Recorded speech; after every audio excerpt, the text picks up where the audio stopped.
The rise in cancer rates worldwide is absolutely frightening. I think it's very legitimate to call it an epidemic. The statistics are sobering. The World Health Organization estimated that in 2020, worldwide, there was about 18.1 million new cases of cancer, whereas in 2022, just 2 years later, it's gone from 18.1 million up to nearly 20 million. And in fact, according to the World Health Organization, if this trend continues, by 2050, worldwide, there's going to be 33 to 35 million new cases of cancer, truly an epidemic and truly a real major health issue affecting every single person everywhere in the world. So yes, that's a huge problem. For a long time, cancer was considered a disease of old age, the result of accumulated DNA mutations, weakened immunity, and years of exposure to carcinogens. But today, because of nanoplastic exposure, mutations can begin to build up in the body at much earlier stages of life.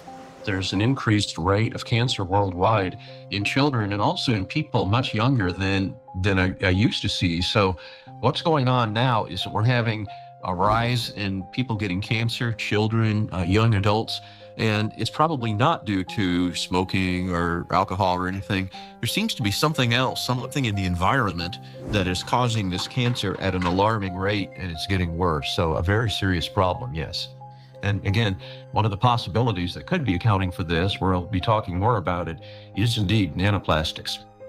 We observe in the last 30 years that in some countries we observe early onset cancerogenesis, so that tumors are diagnosed more early than previously.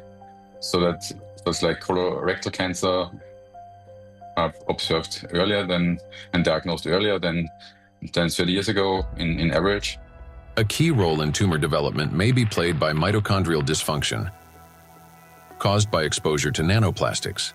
This happens through the accumulation of mutations in mitochondrial DNA and the disruption of normal cell death mechanisms, which together reduce the body's ability to eliminate damaged cells and increase the likelihood of these cells transforming into tumor cells. So these tumor cells are very aggressive, and normally they don't take anything up which they cannot use. So, I mean, what could happen? I mean, this is hypothetically that they can produce some energy out of these plastics, or somehow some pathways are activated which are helping the cells to move faster. That could be. So we need to investigate that. So it's a very important question, and we are basically on that to find out what happens mechanistically in those cells, that they can use plastics to facilitate their mitochondrial potential. Nanoplastics increase levels of reactive oxygen species in organ cells and tissues, causing oxidative stress that accelerates the growth of cancer cells, helps them spread to other tissues, stimulates formation of new blood vessels, enhances inflammation, and weakens the immune system.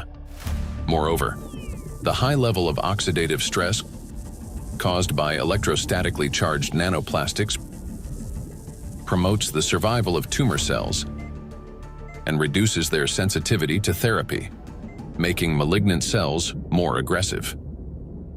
Anything that damages the normal cell DNA that is responsible for the growth and division of cells, that damage can contribute to that cell becoming malignant, growing and dividing and spreading uncontrollably. That's what cancer is.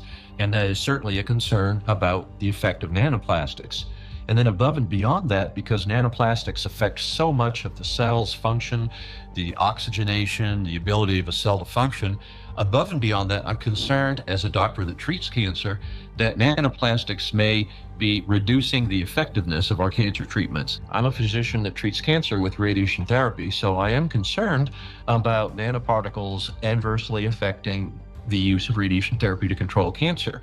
And there's actually been some preclinical research on this that does suggest that the nanoparticles, and certainly contributed to by the typical negative charge that they have, in addition to adversely affecting cells, can actually reduce the effectiveness of radiation therapy. There's certainly a significant theoretical reason to believe that the nanoparticles may reduce the effectiveness of cancer treatments, not only my modality of radiation therapy, but certainly I have the same concern about it reducing the effectiveness of chemotherapy or other systemic treatments or immunotherapy. Research by the Medical University of Vienna has shown that micro and nanoplastic particles remain inside cells far longer than previously believed, as they are passed on to newly formed cells during division.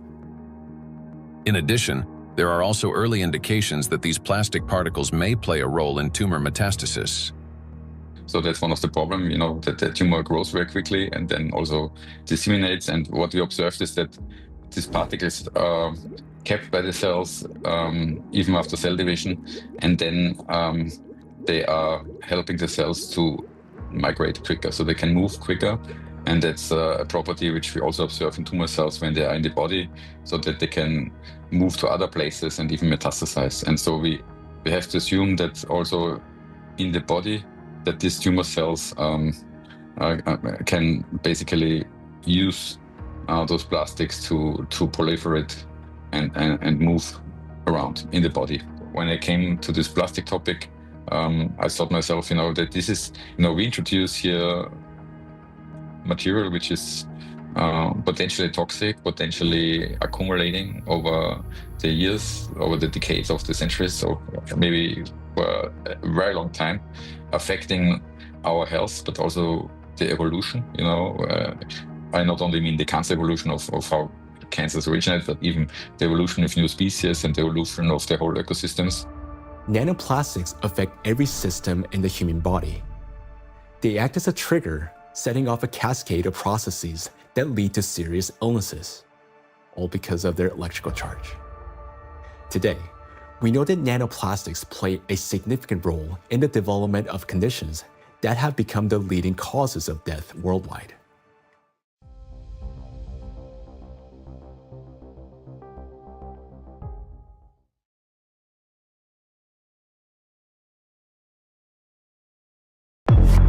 Life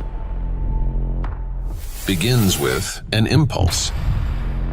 Every thought, every movement, every feeling is a flash of electrical signal. But there is an enemy that can destroy these natural mechanisms. It acts quietly, imperceptibly, and inexorably, destroying us from within. We're talking about microplastics, tiny particles that can't be seen with the naked eye. They're much thinner than a human hair, extremely fine. Not just a pollutant, not just a toxin. It is a material that destroys the language of life itself. But how does it do this? Once the impulse is disrupted, reality begins to distort. Plastic particles break the connection between cells. They trigger self-destruction programs. They deprive cells of energy. And it is frightening to understand, and increasingly so with increasing scientific studies, that nanoparticles nanoplastics, as they get in, are actually damaging the mitochondria, that energy-producing part of the cell. Nanoplastic continuously drains our power from within. Our future has already changed. We just haven't realized it yet. From the molecular level to the scale of entire ecosystems, understanding microplastics is crucial for protecting the biosphere and public health. Are you ready to find out what is happening to your body right now? Watch the documentary, Nanoplastics, Threat to Life.